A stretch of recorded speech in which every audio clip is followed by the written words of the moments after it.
The office of Chairman Joint Chief of Staff Committee shall stand abolished with effect from 27th day of November 2025। जो मौजूदा chairman joint chief of staff committee हैं sir, वो भी हमारे कौमी hero हैं। उनके मुद्दत मुलाजमत जब उन्होंने वो अपॉइंटमेंट उनकी ख़त्म होगी, उसके बाद सर ये अहदा अबॉलिश होगा। उनके करेंसी ऑफ पीरियड में सर पार्लियामान ये सोच भी नहीं सकती कि उन्हें उस अहदे से हम महरूम करें। लेकिन इसके बाद नई तकर्री नहीं होगी, क्योंकि हमने चीफ़ ऑफ आर्मी स्टाफ जो हैं उन्हीं को चीफ़ ऑफ डिफेंस फोर्सेस की जिम्मेदारी सौंपनी है। Army chief of defence forces होंगे। फील्ड मार्शल ऑफ एयरफोर्स का ओहदा ताहयात रहेगा। Chairman joint chiefs of staff committee का ओहदा 27 नवंबर से खत्म। हुकूमत का आइन के आर्टिकल 243 में तब्दीली का फैसला। चीफ ऑफ डिफेंस फोर्सेस का ओहदा तख्लीक किया जाएगा।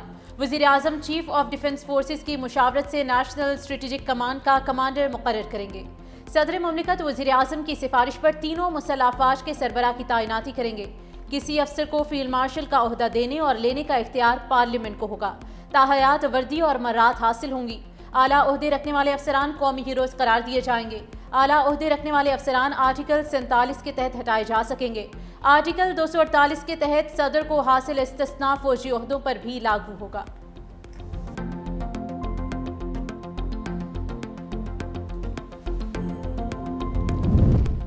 सत्ताईसवीं तरमीम में वफाकी आइनी अदालत के क़याम की तजवीज़। आइनी अदालत 5 के बजाय 7 जजेस पर मुश्तमिल होगी। चीफ जस्टिस वफाकी आइनी अदालत की मुद्दत मुलाजमत 3 साल मुकर्रर। वफाकी आइनी अदालत के जज 68 बरस की उम्र में रिटायर होंगे। आइनी अदालत को वफाक और सूबों के दरमियान तनाज़ात सुनने का इख्तियार होगा। सुप्रीम कोर्ट से आइनी इख्तियारात वापस लेकर वफाकी आइनी अदालत को दिए जाएंगे। वफाकी आइनी अदालत आइन की तशरीह और आइनी तनाज़ात के फैसले करेगी। आइनी अदालत के फैसले मुल्क की तमाम अदालतों पर लाजिम होंगे। सुप्रीम कोर्ट के फैसले का इत्तलाक आइनी अदालत पर नहीं होगा। आइन का आर्टिकल 184 ख़त्म करके अज़ खुद नोटिस का इख्तियार ख़त्म कर दिया गया। सुप्रीम कोर्ट सिर्फ अपीलों और अमूमी मुकदमात में अदालत में रहेगी। वफाकी आइनी अदालत और सुप्रीम कोर्ट के फैसले एक दूसरे पर लाजिम नहीं होंगे।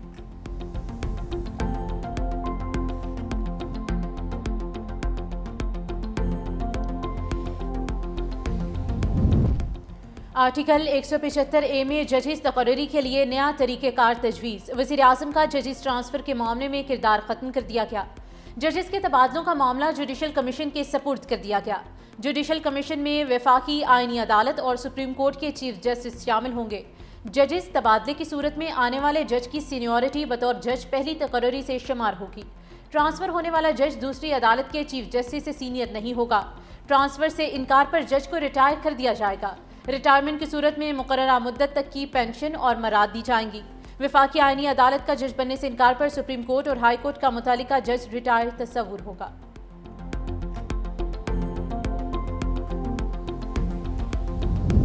सुप्रीम जुडिशल काउंसिल की असर नौ तश्कील की तजवीज़। चीफ जस्टिस वफाकी आइनी अदालत, चीफ जस्टिस सुप्रीम कोर्ट भी सुप्रीम जुडिशल काउंसिल का हिस्सा होंगे। सुप्रीम कोर्ट और वफाकी आइनी अदालत के चीफ जस्टिस में से सीनियर काउंसिल का सरबराह होगा। दोनों चीफ जस्टिस मुश्तरका जज पर मुतफिक ना हो तो सदर नामजदगी करेगा। हाई कोर्ट्स के 2 सीनियर तरीन जजेस भी काउंसिल का हिस्सा होंगे। वफाकी आइनी अदालत के जजेस भी सुप्रीम जुडिशल काउंसिल के दायरा कार में आएंगे।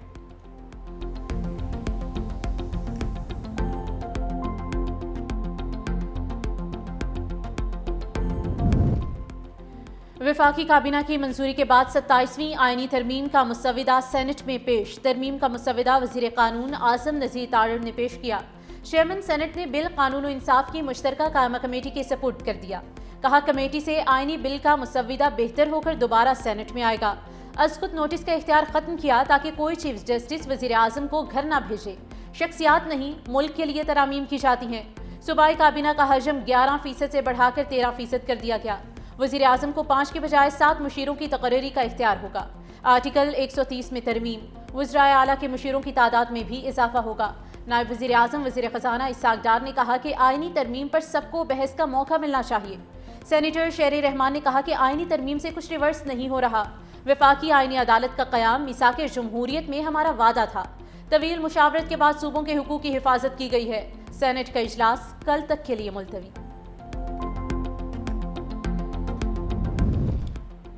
सेनेट और कौमी असम्बली की कायमा कमेटी बराए कानून और इंसाफ का मुश्तरका इजलास की सदारत फ़रूक एच नाइक कर रहे हैं। 27वीं आईनी तरमीम के मुसव्वदे पर गौर। सदर के बाद वज़ीर आज़म को भी फौजदारी मुकदमात से इस्तिस्ना की तरमीम पेश। आइन के आर्टिकल 248 में सदर के साथ लफ्ज़ वज़ीर आज़म भी शामिल कर लिया जाएगा। वज़ीर आज़म के खिलाफ भी दौरान मुद्दत फौजदारी मुकदमात में कार्रवाई नहीं हो सकेगी। JUI ने सेनेट और कौमी असम्बली की कायमा कमेटी बराए कानून और इंसाफ की मुश्तरका कमेटी का बायकॉट कर दिया।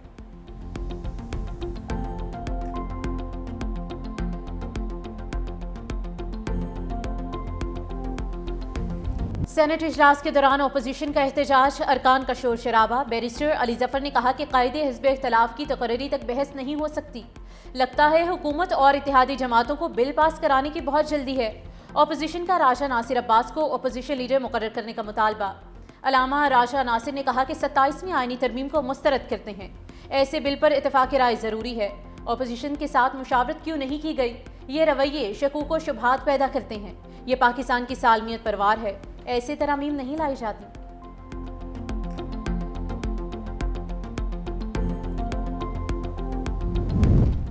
वफाकी कबीना ने 27वीं तरमीम के मुसव्वदे की मंजूरी दे दी। वज़ीर आज़म शहबाज शरीफ ने बाकू से कबीना इजलास की वीडियो लिंक पर सदारत की।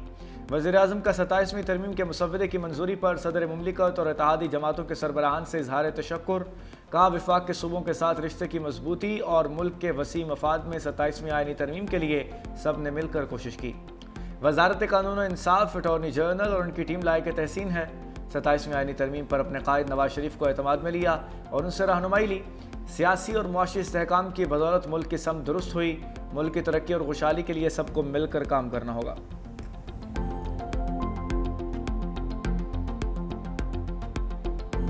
और लोकल गवर्नमेंट का निज़ाम हम चाहते हैं। हमने अपनी तरमीम, आपको याद होगा आइन की, पिछले साल जब 26वीं आईनी तरमीम पास हुई थी तो उसके फ़ौरन बाद हमने जमा कराई। मौजूद है ड्राफ्ट हमारा पूरा का पूरा और पार्लियामेंट का हिस्सा है, उसको दोबारा यहाँ पर प्रेजेंट। हम लोकल गवर्नमेंट का निज़ाम चाहते हैं। मुत्तहिदा ने अपनी तरामीम 26वीं आईनी तरमीम के वक्त ही जमा करा दी थी। MKM पाकिस्तान के रहनुमा फैसल सब्जवारी की पार्लियामेंट में मीडिया से गुफ्तगू। कहा, हमारा ड्राफ्ट और बिल पहले से ही मौजूद है। 27वीं आईनी तरमीम के साथ 28वीं तरमीम क्यों ना पेश की जाए? असल बात तरमीम का ऐवान में पेश होना है।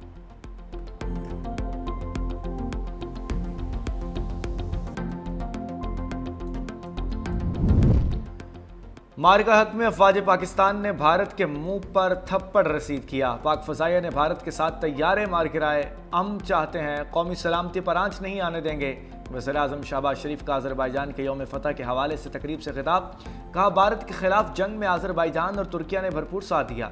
भारत मकबूजा कश्मीर में नाजायज़ तसल्लुत कायम कर रहा है। पाकिस्तान, तुर्किया, आज़रबाईजान 3 मुल्क दिल एक साथ धड़कता है। तीनों बरादर मुल्कों ने कई बार यकजहती का सबूत दिया।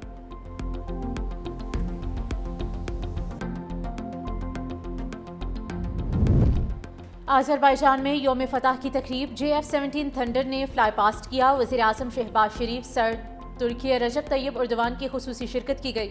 सदर आज़रबाईजान ने शहबाज शरीफ को दावत दी थी। तकरीब में तीनों ममालिक के कौमी तराने बजाए गए।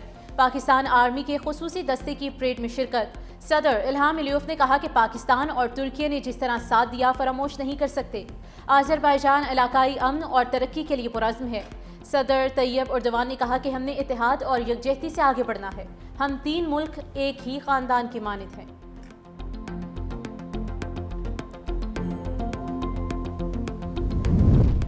सिंध के सीनियर वजीर शजील इनाम मेमन की जानिब से पीपल्स पार्टी के सेंट्रल एग्जीक्यूटिव कमेटी के मेंबरान के एजाज़ में जोहराना। पार्टी के तंजीमी अमूर, मुल्क की सियासी सूरत हाल और आइंदा की हिकमत अमली पर तफसीली तबादला ख्याल। शजील इनाम मेमन ने शुरा को सिंध में जारी तरक्याती मनसूबों से आगाह किया। उन्होंने peoples bus service, EV bus service, Sindh peoples housing foundation और थर के तवानाई और तरक्याती मनसूबों से मुतालिक ब्रीफ किया। कहा, मौजूदा सियासी चैलेंजेस के बावजूद पीपल्स पार्टी विफाक की अलामत के तौर पर अपना फाल और तामीरी किरदार अदा करती रहेगी।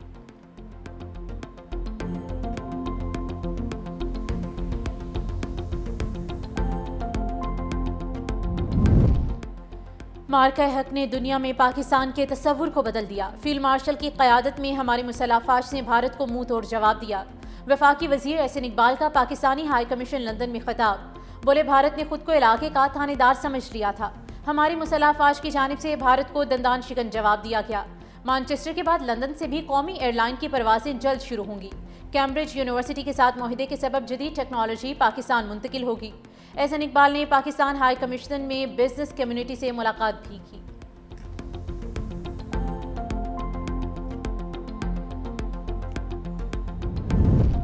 वज़ीराबाद के हल्का NH-66 के ज़िमनी इंतखाबात में मुस्लिम लीग नून के उम्मीदवार बिलाल फारूक तारड़ बिला मुकाबला कामयाब।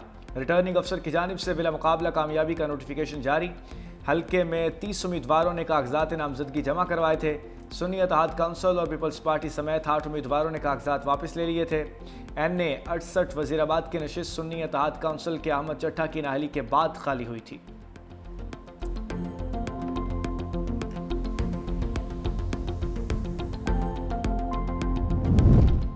एयरक्राफ्ट इंजीनियर्स की हड़ताल का 5वां रोज। कौमी एयरलाइन की 5 परवाजें मनसूख। कौमी एयरलाइन की 26 परवाजों समेत 43 परवाजों को ताखीर का सामना है। कौमी एयरलाइन मुतबादिल ज़राए से परवाजों की क्लियरेंस कराने में मसरूफ। 5 रोज के दौरान मजमूई तौर पर 40 परवाजें मनसूख और 100 से ज़ायद परवाजें ताखीर का शिकार रहीं।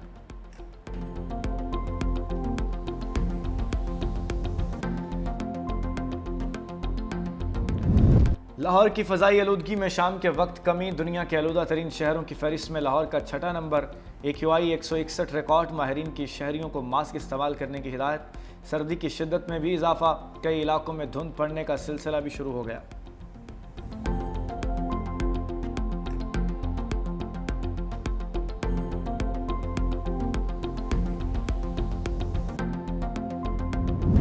तुर्किया ने गजा में नस्लकुशी पर इस्राएली वज़ीर-ए-आज़म नेतन्याहू के वारंट गिरफ्तारी जारी कर दिए। इस्तांबुल के प्रोसिक्यूटर के मुताबिक इस्राएली वज़ीर दिफा, कौमी सलामती के वज़ीर और सेहूनी फ़ौज के सरबराह समेत 37 ओहदेदारों के वारंट गिरफ्तारी जारी किए गए। बयान में कहा गया कि इस्राएल हुकाम ने गजा में मुनज़्ज़म तौर पर इंसानियत के खिलाफ जराइम किए।